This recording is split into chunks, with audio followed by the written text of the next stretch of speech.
Le chaos. Tandis que les partisans de Moqtada Sadr cherchent à se mettre à couvert, les éclairs des tirs d'armes à feu déchirent la fumée des gaz lacrymogènes. Des corps tombent, et un peu plus loin, aux abords de la zone verte qui abrite les institutions irakiennes, les victimes jonchent le sol. Nous sommes venus avec nos tapis et nos chapelets. Ils nous ont accueillis avec des balles. Ceux qui tiraient étaient habillés en noir. Ils n'avaient pas de drapeau irakien sur leurs uniformes. Pourtant, un peu plus tôt dans la journée, la contestation venue des partisans du leader chiite avait un visage bon enfant. Lorsque des dizaines d'entre eux ont pris possession de la piscine du siège du gouvernement.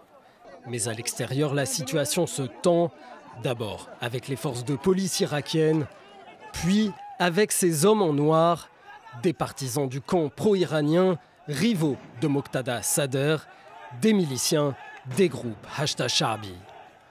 Les deux groupes, séparés par un mur, se sont injuriés pendant des heures, tandis que les partisans de Moqtada Sadr continuaient d'affluer, après que le leader chiite a annoncé son retrait définitif de la vie politique. Avant, nous suivions les ordres de notre leader Moqtada al-Sadr. Mais maintenant, il a retiré sa main de notre épaule. Il a quitté la politique. Et laisse donc l'initiative au peuple.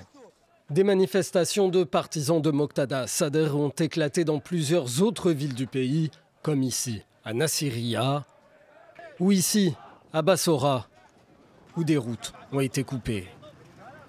Selon des médias irakiens, Moqtada Sadr aurait entamé une grève de la faim jusqu'à l'arrêt complet des violences.